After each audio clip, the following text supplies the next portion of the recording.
Today's video is on problem solving when our capabilities change from day to day. Here's an example for today.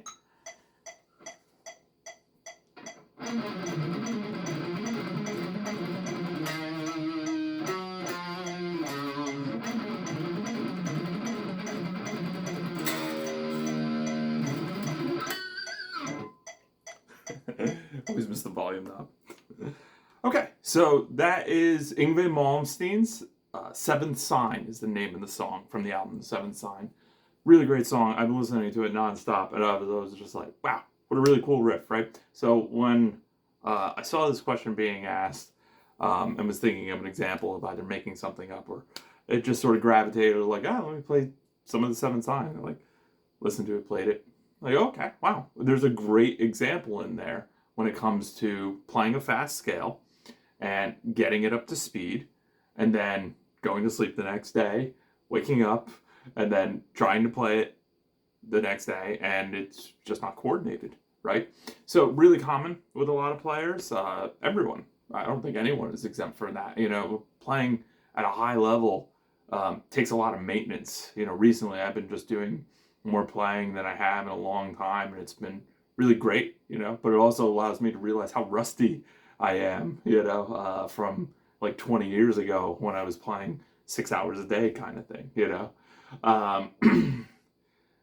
The biggest issue with the approach of I have it and now I can't do it is the psychology behind it. You see, when I work with students, right, and I was the same way, so I just experienced it myself and then saw it in my students, especially when they're trying to do more virtuosic things.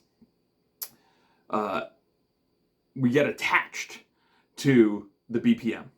We get attached to, I'm a 120 BPM player, I graduated up to it. I elevated up to it. I promoted up to it. We feel like that once we raise up to it, we should not go back down, right? And it's not about playing fast or playing slow. It's just actually like, wow, I'm able to play, like, that's a 150 BPM metronome hit that I got there. That matches the live tempo of this song. And, it's fast. That last run is 2 quintuplets. So that's 10 notes plus a downbeat. And plus a beat 3 is actually. And so you do 10 notes in the space of 2 clicks at 150 BPM. It's very fast, and it's a bit challenging to organize and coordinate. And the fact is, I only learned it like 20-30 minutes ago. So, I had the skills, I've done fast things before, but to actually organize it and know what's coming up soon enough, like, took a bit of just woodshedding just now, like 10 minutes straight, like, running through it. So, what we want to realize first is that we need to detach ourselves from a BPM. We even if we're working on a song or a piece of music that is a certain BPM, we detach ourselves as we have gotten up to that speed, right? Because in performance, right, we get one shot to do it. That's it, right? So when we perform, the time for practice is over, and now it's actually time to just trust your autopilot, trust your training, and go have a great time. That's the whole goal of performance, have a great time.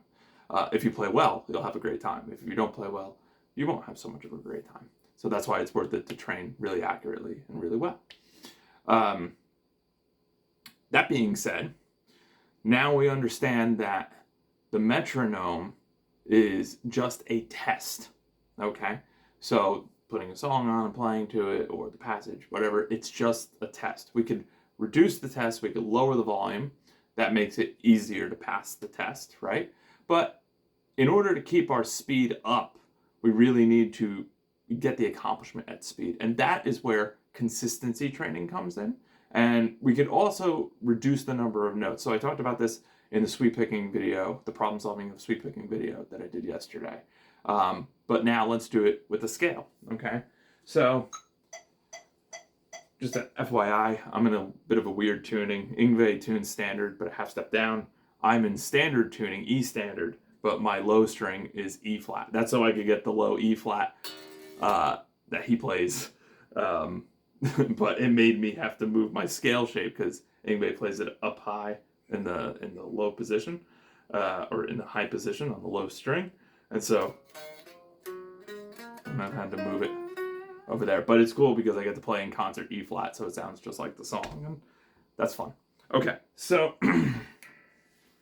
if I have this metronome on 150 BPM, once I figured out what the subdivision was, because this is 1, 2, 3, 4, 1, 2, 3, 4, 5. This is all fives. 1, 2, 3, 4, 5. 1, 2, 3, 4, 5. 1, 2, 3, 4, 5.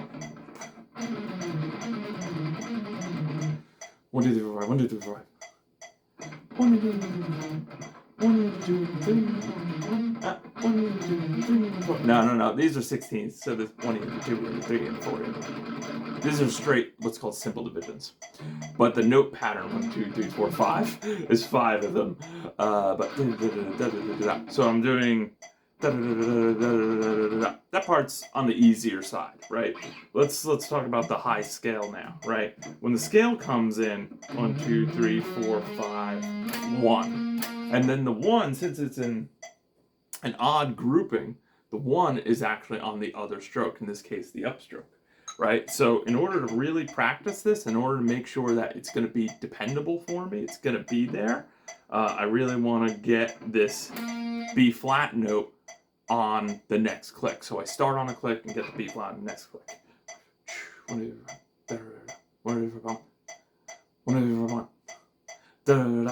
That's the actual speed.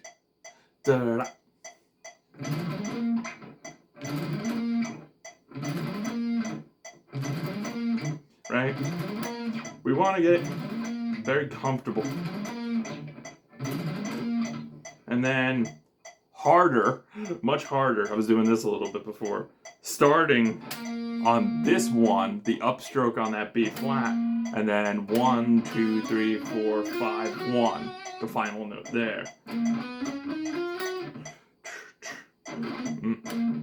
Real inside the string picking stuff here.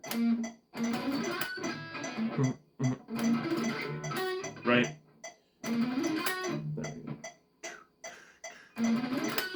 It's very fast. There we go. Like, getting that, going, okay, I see what it feels like when I'm really aligned, okay? Then we have the challenge of, right, let's just say, that goes well, right? Get the whole thing, because I feel like practicing a little bit.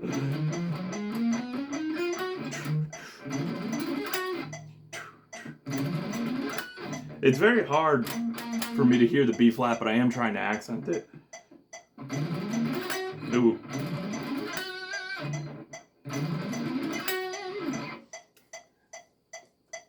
There we go. So, right, so getting to the G, I'm getting to that G flat note right on the beat 3 there. Sounding good, feeling good. I'm keeping track of it. It's a very fast grouping of 5. It's faster than I'm actually able to go 1, 2, 3, 4, 5. And it's faster than I can actually count. I have to literally feel the subdivision. Okay, right? Then it's a matter of, do we want to be able to get it right once and stop there? Or do we want to be able to not get it wrong, right? So that's where the fun part begins, because that's where the excitement is. Now we go for consistency training. Can we get it right twice in a row? Can we get it right 3, 4, 5, 6, 7, 8, 9, 10 times in a row? If we can, guaranteed, when you get to it tomorrow, you're going to remember what you had to do to get it 10 times in a row. And then it's a matter of just warming up enough to be able to do it. But there won't be any more guesswork. All the figuring out will be done, because being able to do something 10 times in a row takes the exact right, especially of that speed and that magnitude. You'll have the right answers. It's the only way to get something right 10 times in a row. You're going to beat the psychology that way. You're not going to be psyching yourself out. You're going to be so confident to be able to do that. So that's where the fun begins, and that's where your results and your progress actually is in that very session. And that makes you a better player permanently, because no one can take that accomplishment away from you. Thank you. If you want my help with anything else, please feel free to send me a message.